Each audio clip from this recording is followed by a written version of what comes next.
We are just 33 days away from the presidential election. And as the candidates continue to travel to battleground states, a new report from the University of Virginia's Sabato's Crystal Ball shows some Midwest states might be moving towards Biden. They estimate that with those states, Biden would be over the 270 electoral votes needed to win the presidency.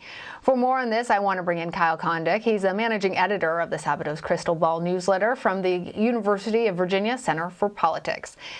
Good to have you with us. Before we jump into your latest reporting that the Midwest is looking more like it's going towards Biden, I just want to say that I enjoy the name Crystal Ball and wanted to get a reality check about how much of this is really projecting and trying to forecast what none of us really know is going to happen.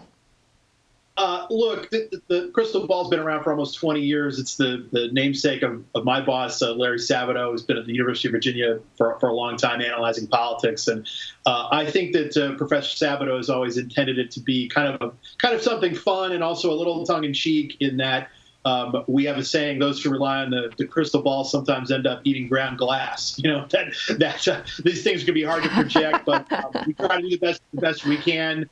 We're trying to look ahead of the election. And look, when you're talking about elections, everyone's always asking and cares about, hey, who do you think is going to win? And so that's what we try to write about and add some data to it and talk about, trends, of course, in American elections.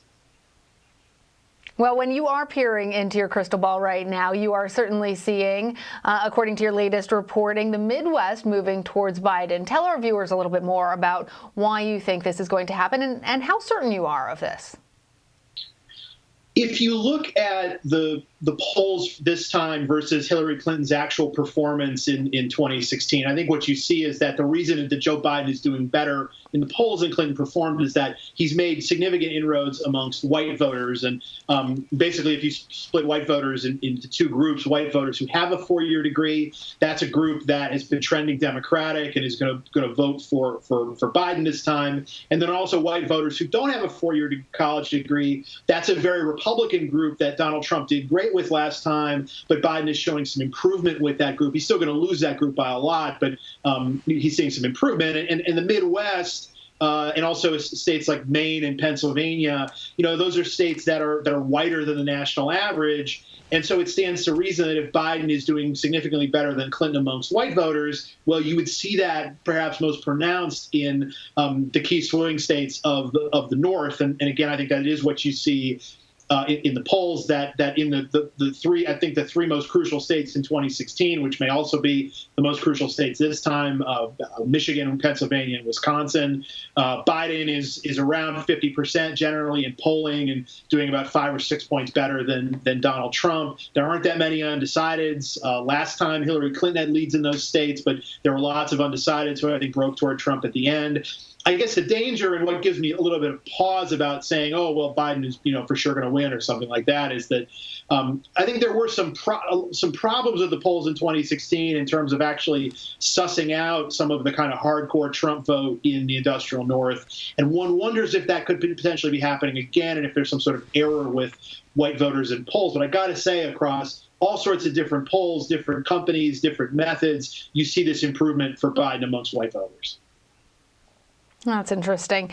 There certainly is, of course, another wild card, which is how the pandemic is playing into all this, the voting by mail. But I want to talk to you really about Tuesday night's debate. The Commission on Presidential Debates has announced that they will, in fact, make changes. There are still 2 more presidential debates left. One of them is a little over a week before the election.